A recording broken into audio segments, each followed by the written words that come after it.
જય માં લક્ષ્મી મિત્રો આવનારી 12 એપ્રિલ હનુમાન જયંતીના દિવસે ભલે તમે કાંઈ ના કરો તો ચાલશે, પણ આ એક ઉપાય જરૂર કરી લેજો. જી હા મિત્રો, આ એક ઉપાય કરશો તો હનુમાન દાદાની કૃપાથી તમારી સર્વે મનોકામના થશે પૂર્ણ. સાથે જ તમારા ઘરમાંથી ગરીબી અને દરિદ્રતા જેવી સમસ્યાઓ હંમેશા માટે થઈ જશે દૂર. મિત્રો, આ એક ઉપાય એટલો મહત્વનો છે કે જેને હનુમાન જયંતીના દિવસે કરવાથી તમારી જન્મોજન્મની ગરીબી દૂર થવાની સાથે સાથે તમારા ઘરમાં ધન આવવાના તમામ માર્ગો ખુલવા લાગશે. આથી મિત્રો, જો તમે બીજું કાંઈ ન કરો તો ચાલશે, પણ ચૈત્ર પૂર્ણિમાના દિવસે આ એક ઉપાય જરૂર કરી લેજો, જેથી કરીને તમારું નસીબ ચમકી જશે. તો આવો આપણે જાણીએ કે આ ઉપાય કયા કયા છે જેને કરવાથી હનુમાનજીની કૃપા તમને પ્રાપ્ત થઈ શકે. તો મિત્રો, આ વિડીયોને છેલ્લે સુધી જોવા વિનંતી. મિત્રો, વિડીયોમાં આગળ વધતા પહેલાં જો તમે ઈચ્છતા હોવ કે હનુમાન દાદાની કૃપા તમારી ઉપર સદા બની રહે તો આ વિડીયોને લાઈક કરી કમેન્ટમાં જય બજરંગબલી જરૂર લખી દેજો. મિત્રો, આવનારી 12 એપ્રિલ શનિવારના દિવસે ચૈત્ર મહિનાની શુક્લ પક્ષની ચૈત્ર પૂર્ણિમાનો અત્યંત શુભ તેમજ મંગલકારી દિવસ આવી રહ્યો છે. અને મિત્રો, આ શુભ દિવસ છે કે જે દિવસે પવનપુત્ર હનુમાનજી મહારાજનો જન્મ થયો હતો, કે જેના લીધે આ દિવસ બધા જ સનાતનીઓ માટે શુભ રહેવાનો છે. મિત્રો, બધા જ મહિનામાં એક પૂર્ણિમા તિથિ તો આવે જ છે. તો મિત્રો, આવી રીતે આખા વર્ષમાં 12 પૂર્ણિમાની તિથિ આવે છે. પણ મિત્રો, આ ચૈત્ર મહિનાની પૂર્ણિમા છે એ બધી જ પૂર્ણિમામાં સૌથી શ્રેષ્ઠ માનવામાં આવે છે. તો ચાલો મિત્રો, વિડીયોની શરૂઆત કરીએ. મિત્રો, ઘણા લાંબા સમયે 57 વર્ષ બાદ હનુમાન જયંતી પર આ ખાસ સંયોગ થઈ રહ્યો છે. મિત્રો, હિન્દુ ધર્મમાં દરેક તિથિ દરેક વારનો ધાર્મિક મહાત્મય છે. દર વર્ષે ચૈત્ર પૂર્ણિમાના દિવસે હનુમાનજી મહારાજનો જન્મોત્સવ ઉજવવામાં આવે છે. આ દિવસે માતા અંજની અને વાનરરાજ કેસરીના ઘરમાં ભગવાન હનુમાનનો જન્મ થયો હતો. આ દિવસે હનુમાન જન્મોત્સવ તરીકે પણ ઉજવવામાં આવે છે. હનુમાન જયંતીના અવસરે દેશભરના હનુમાન મંદિરોમાં વિશેષ પૂજા અર્ચના થાય છે. ઘણી જગ્યાએ ભંડારાનું આયોજન પણ કરવામાં આવે છે. આ દિવસે મારુતિ નંદનની આરાધના કરવાથી ભક્તોના તમામ કષ્ટો દૂર થઈ જાય છે. આ વર્ષે આ પર્વ વધુ ખાસ બનવાનું કારણ એ છે કે વર્ષો પછી શુભ સંયોગમાં આ પર્વ ઉજવાશે. આવો જાણીએ કે આ દિવસે હનુમાનજીને કેવી રીતે પ્રસન્ન કરવામાં આવે, ક્યારે ઉજવવામાં આવશે હનુમાન જન્મોત્સવ. આ વખતે હનુમાન જયંતીની તિથિને લઈને ગૂંચવણ છે. વૈદિક પંચાંગ મુજબ ચૈત્ર પૂર્ણિમા તિથિ 12 એપ્રિલ 2025ના રોજ સવારે 3:20થી શરૂ થઈને 13 એપ્રિલ 2025ના સવારે 5:52 સુધી રહેશે. તેથી ઉધા તિથિના આધારે 57 વર્ષ બાદ હનુમાન જયંતી 12 એપ્રિલ 2025ના શનિવારના શુભ યોગમાં ઉજવવામાં આવશે. હનુમાન જન્મોત્સવ પંચાંગ અનુસાર 57 વર્ષ બાદ પંચગ્રહ યોગમાં હનુમાનજીનો પ્રાકટ્ય ઉત્સવ મનાવવામાં આવશે. આ પહેલાં 1968માં એવો યોગ બન્યો હતો. આ વખતે હસ્ત નક્ષત્રમાં પંચગ્રહ યોગ મીન રાશિમાં બની રહ્યો છે. મીન રાશિના સ્વામી બુધ છે. બુધ અને શુક્ર રિષભ રાશિમાં ગોચર કરી રહ્યા છે. શુક્ર મીન રાશિમાં છે. આ વિશેષ યોગમાં સૂર્ય અને શનિ અને રાહુની ત્રયોતિ સાથે શુક્ર અને બુધનો પણ સંયોગ છે. આ સ્થિતિ ધાર્મિક અને આધ્યાત્મિક ઉન્નતિ માટે ખૂબ જ શુભ માનવામાં આવી રહી છે. હનુમાન જયંતીનો તહેવાર ધન સંબંધિત ઉપાયો કરવા માટે પણ ખૂબ ખાસ માનવામાં આવે છે. જી હા મિત્રો, માન્યતા છે કે આ દિવસે કરવામાં આવનારા ધન વૃદ્ધિના ઉપાયો હંમેશા સફળ રહે છે. આ હનુમાન જયંતીથી તેથી પણ વધુ ખાસ માનવામાં આવી રહી છે, કારણ કે આ દિવસે સવાર્થ સિદ્ધિ યોગ પણ છે. આ શુભ યોગમાં કરવામાં આવતા તમામ ઉપાયો આર્થિક કષ્ટો દૂર કરે છે અને કારકિર્દીમાં વિકાસ આપે છે. તો ચાલો મિત્રો, જાણીએ હનુમાન જયંતી પર કરવામાં આવતા ધન સમૃદ્ધિના વિશેષ ઉપાયો વિશે. હનુમાન જયંતી ચૈત્ર મહિનાની પૂર્ણિમાના દિવસે ઉજવવાની પરંપરા વર્ષોથી ચાલી આવી રહી છે. મિત્રો, આ વર્ષે હનુમાન જયંતી 12 એપ્રિલે છે. આ દિવસે સવાર્થ સિદ્ધિ યોગ બનવાથી આ વધુ ખાસ માનવામાં આવી રહી છે. માન્યતા છે કે કે હનુમાન જયંતી પર ભગવાન રામને પ્રસન્ન કરવા માટે થોડા ઉપાયો કરવામાં આવે તો બજરંગબલીની કૃપા આપમેળે પ્રાપ્ત થાય છે. તો ચાલો મિત્રો જાણીએ આ દિવસે કરવામાં આવતા કેટલાક વિશેષ ઉપાયો વિશે. બળ, બુદ્ધિ અને વિદ્યા આપનારા હનુમાનજીના કરોડો ભક્તો છે. એવું માનવામાં આવે છે કે જેના પર હનુમાનજીની કૃપા વરસે છે તેના જીવનના તમામ દુઃખો દૂર થઈ જાય છે. હનુમાનજીને પ્રસન્ન કરવા માટે ભક્તો હનુમાન ચાલીસાનું પઠન પણ કરે છે.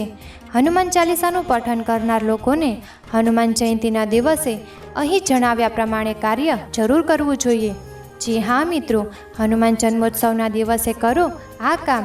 પહેલાં તો હનુમાનજીના ભક્તોએ હનુમાન જયંતીના દિવસે વહેલી સવારે ઉઠી સ્નાન ધ્યાન કરીને લાલ કે પીળા રંગના વસ્ત્રો ધારણ કરવા. ત્યારબાદ હનુમાનજીની વિધિવત પૂજા કરવી. આ દિવસે હનુમાનજી સમક્ષ ઘીનો દીવો પ્રગટાવવો, સાથે લાલ ફૂલ, ફળ, મિષ્ટાન વગેરે અર્પણ કરવા. બીજું છે હનુમાનજીના મંત્રનો જાપ કરવો. હનુમાન જયંતીના દિવસે એકાંતમાં બેસી હનુમાનજીના આ મંત્રનો જાપ કરવાથી તમને માનસિક શાંતિ મળે છે અને સાથે સાથે મનોકામનાઓ પણ પૂર્ણ થાય છે. તો તમે અહીંયા જણાવી દઈએ કે તે મંત્ર કયો છે. તો તે મંત્ર છે હનુમંતે નમઃ, નમો ભગવતે આંજય મહાબલાય સ્વાહા, નમો હનુમંતે રુદ્રાવતારાય સર્વ શત્રુ સંહારણાય. સાથે સાથે તમે રામ નામનો જાપ પણ કરી શકો છો. રામજીનું નામ લેતા હનુમંત કૃપા આપને પ્રાપ્ત થાય છે.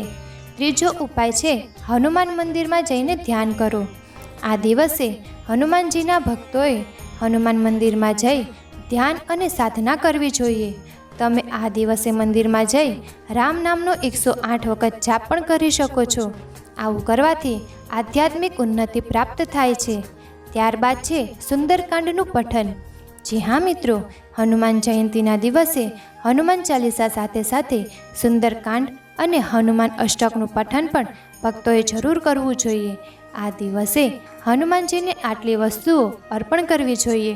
હનુમાન જયંતીના દિવસે તમારે ચોળા, લાલ ફૂલની માળા, લાડુ વગેરે હનુમાનજીને અર્પણ કરવા જોઈએ. આ વસ્તુઓ અર્પણ કરવાથી હનુમાનજી તમારા જીવનમાં આવી રહેલી તમામ પરેશાનીઓને દૂર કરે છે. ત્યારબાદ આવે છે યથાશક્તિ દાન. હિન્દુ ધર્મમાં દાનને ખૂબ જ મહત્ત્વ આપવામાં આવ્યું છે. હનુમાન જયંતીના દિવસે જો તમે જરૂરતમંદ લોકોની યથાશક્તિ મદદ કરો છો તો તમારા જીવનની તમામ પીડાઓ દૂર થાય છે. આવું કરવાથી ન માત્ર હનુમાનજી પણ ભગવાન રામની પણ કૃપા તમારા પર વરસે છે. આ બધા ઉપાયોમાં તમે આ ઉપાય જરૂરથી કરજો, જેના કરવાથી તમારો બેડો પાર થઈ જશે. આ દિવસે ઘણા જાતકો હનુમાનજીને પ્રસન્ન કરવા માટે અનેક પ્રકારના જતન કરે છે. પરંતુ આ દિવસે જો હનુમાન ચાલીસાનું પઠન, હનુમંત સ્ત્રોતનું પઠન, હનુમાન બળવાન સ્ત્રોત, હનુમાન સાટિકા, પંચમુખી હનુમાન કવચનું પઠન કરવામાં આવે તો હનુમાનજી મહારાજ ખૂબ જ પ્રસન્ન થાય છે અને જાતકના જીવનમાં સુખ, શાંતિ, આરોગ્ય, સુરક્ષા અને દીર્ઘ આયુષ્યનું શુભ આશીર્વાદ આપે છે. બજરંગબલીને કેળા અતિ પ્રિય ફળ છે અને તે હંમેશા તેમના ભોગમાં સામેલ કરવામાં આવે છે. જી હા ભક્તો, હનુમાનજી જન્મોત્સવના દિવસે 11 કેળા લો અને દરેકમાં એક લવિંગ લગાવો. પછી આ ફળોને હનુમાનજીને સમર્પિત કરો અને પછી પ્રસાદ રૂપે બાળકોમાં વહેંચી દો. આવું કરવાથી જીવનની મુશ્કેલીઓ દૂર થાય છે. હનુમાન જન્મોત્સવે એક નાગરવેલના પાન પર બુંદીના 2 લાડુ અને એક લવિંગ રાખો. તેને સારી રીતે લપેટી તેના પર ચાંદીનો વર્ક ચડાવી હનુમાનજીને અર્પિત કરો. આવું કરવાથી આર્થિક સમૃદ્ધિ આવે છે અને કરિયરમાં આગળ વધવાના માર્ગો ખુલશે. હનુમાન જન્મોત્સવના અવસરે હનુમાનજીના મંદિરમાં જાઓ અને 11 વાર હનુમાન ચાલીસાનું પઠન કરો. પછી તેમને ગુલાબની માળા અર્પિત કરો અને ચમેલીના તેલનો દીવો પ્રગટાવો, જેમાં 2 લવિંગ અવશ્ય નાખો. આ ઉપાય ઘરના બિનજરૂરી ખર્ચોમાં ઘટાડો લાવે છે.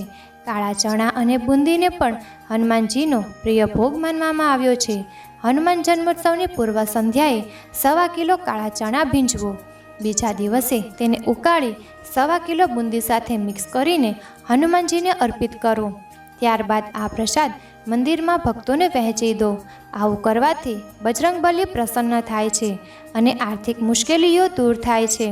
હનુમાન જન્મોત્સવના દિવસે પીપળના પાન સાથે જોડાયેલો આ ઉપાય લાભકારી સાબિત થઈ શકે છે. સવારે સ્નાન કર્યા પછી પીપળના 11 સુંદર અને સાફ પાન પસંદ કરો. દરેક પાન પર ચંદનથી જય શ્રી રામ લખો અને આ પાનની માળા બનાવી હનુમાનજીને અર્પિત કરો. એવું માનવામાં આવે છે કે આવું કરવાથી ધન સંબંધિત સમસ્યાઓ દૂર થાય છે અને ઘરમાં સુખ સમૃદ્ધિ આવે છે. હનુમાન ચાલીસાનું પઠન હંમેશા હનુમાન ચાલીસાનું પઠન કરવું શુભ માનવામાં આવે છે, પરંતુ હનુમાન જયંતીના દિવસે હનુમાન ચાલીસાનું પઠન કરવાથી બજરંગબલી પ્રસન્ન થાય છે અને સાથે સાથે માનસિક શાંતિ મળે છે. કારણ કે હનુમાનજીને સંકટ મોચન કહેવામાં આવે છે, તો હનુમાન ચાલીસાનું પઠન કરવાથી વ્યક્તિના જીવનના તમામ સંકટોનો નાશ થાય છે. સાચા મનથી સીતારામના નામનો જાપ કરો. હનુમાનજીને પ્રસન્ન કરવાની સૌથી સરળ રીત છે સાચા મનથી રામ નામનો જાપ કરવો અને ભજન કરવું. જ્યારે આપણે સાચી શ્રદ્ધાથી સીતારામનું ભજન કરીએ છીએ અને આપણો ભક્તિભાવ સાચો હોય છે, ત્યારે હનુમાનજી પોતાની કૃપા આપમેળે વરસાવે છે. અહીંયા મિત્રો તમને જણાવીએ કે હનુમાનજીના ભોગમાં આ વસ્તુઓ જરૂર અર્પિત કરો. હનુમાનજીને ગોળ, ચણા અને બુંદીના લાડુ અત્યંત પ્રિય છે. હનુમાન જયંતીના દિવસે મંદિર જઈને હનુમાનજીને આ પ્રસાદ અર્પિત કરો. સાથે તેમને લાલ ફૂલ, સિંદૂર અને ચોળો ચડાવો. આમ કરવાથી હનુમાનજી ઝડપથી પ્રસન્ન થઈને તમારી મનોકામના પૂર્ણ કરે છે. સાથે જ આપણા જીવનમાં સકારાત્મક ઉર્જાનો સંચાર કરે છે. જી હા મિત્રો, જો તમે જીવનમાં કોઈ પ્રકારના સંકટ કે મુશ્કેલીનો સામનો કરી રહ્યા છો, તો હનુમાન જયંતીના દિવસે આ વિશેષ ઉપાય કરી શકો છો. તેના માટે તમે હનુમાન જયંતીના દિવસે મંદિર જઈને ત્યાં હનુમાનજીને સિંદૂર અને ચમેલીનું તેલ અર્પિત કરો. એવું માનવામાં આવે છે કે આ હનુમાનજીને ખૂબ જ પ્રિય છે. ધન વૃદ્ધિ માટે પીપળાના પાનનો ઉપાય. જો તમારા ઘરમાં લાંબા સમયથી આર્થિક તંગી સતત ચાલી રહી છે, તો હનુમાન જયંતીના દિવસે પીપળના પાનનો આ ઉપાય તમારી આર્થિક સ્થિતિ સુધારી શકે છે. હનુમાન જયંતી પર સવારે સ્નાન કર્યા પછી પીપળના સાફ સુથરા અને પસંદ કરેલા સુંદર 11 પાન લો. આ બધા પાન પર ચંદનથી જય શ્રી રામ લખો અને પછી આ બધા પત્તાઓની માળા બનાવી બજરંગબલીને અર્પિત કરો. આવું કરવાથી તમારા આર્થિક કષ્ટો દૂર થશે. ધન વૃદ્ધિ માટે કાળા ચણાનો ઉપાય. બજરંગબલીને કાળા ચણા અને બુંદી સૌથી વધુ પ્રિય માનવામાં આવે છે. હનુમાન જયંતીથી પહેલાંની રાત્રે 1.25 કિલો કાળા ચણા ભીંજવો. હનુમાન જયંતીના દિવસે આ ચણાને ઉકાળી 1.25 કિલો બુંદીમાં મિક્સ કરો અને હનુમાનજીને તેનો ભોગ લગાવો. પછી તેને પ્રસાદ રૂપે બજરંગબલીના મંદિરમાં જઈને ભક્તોમાં વહેંચી દો. આ ઉપાય કરવાથી હનુમાનજી ખૂબ પ્રસન્ન થશે અને તમારા આર્થિક કષ્ટોને હરશે. ધન વૃદ્ધિ માટે તુલસીની માળા ચડાવો. પૌરાણિક કથાઓ અનુસાર એક વખત માતા સીતાએ હનુમાનજીને તુલસીનું એક પાન ખાવા માટે આપ્યું હતું અને ત્યારબાદ જ તેમની ભૂખ શાંત થઈ હતી. તેથી બજરંગબલીના ભોગમાં તુલસી હોવી આવશ્યક માનવામાં આવે છે અને તેમને તુલસીની માળા અર્પિત કરવામાં આવે છે. હનુમાન જયંતીના દિવસે બજરંગબલીને તુલસીની માળા અવશ્ય અર્પિત કરો અને ભોગમાં પણ તેનો સમાવેશ કરો. હનુમાન જયંતીના અવસરે બજરંગબલીના મંદિરમાં જઈને 11 વાર હનુમાન ચાલીસાનું પઠન કરો. ત્યારબાદ હનુમાનજીને ગુલાબની માળા અર્પિત કરો અને ચમેલીના તેલનો દીવો પ્રગટાવો, જેમાં 2 લવિંગ અવશ્ય નાખો. આ ઉપાય કરવાથી તમારા ઘરમાં ફોકટના ખર્ચાઓમાં ઘટાડો થશે અને પૈસા અટકશે નહીં અને મહાબલી હનુમાનની કૃપા મળશે. સાથે જ તમારું ભાગ્ય પણ ચમકી ઉઠશે. મિત્રો, વિડીયો પસંદ આવ્યો હોય તો તેને લાઈક અને શેર કરો તથા ચેનલ પર નવા હોય તો ચેનલને સબસ્ક્રાઈબ કરો. વિડીયો જોવા બદલ તમારો ખૂબ ખૂબ આભાર.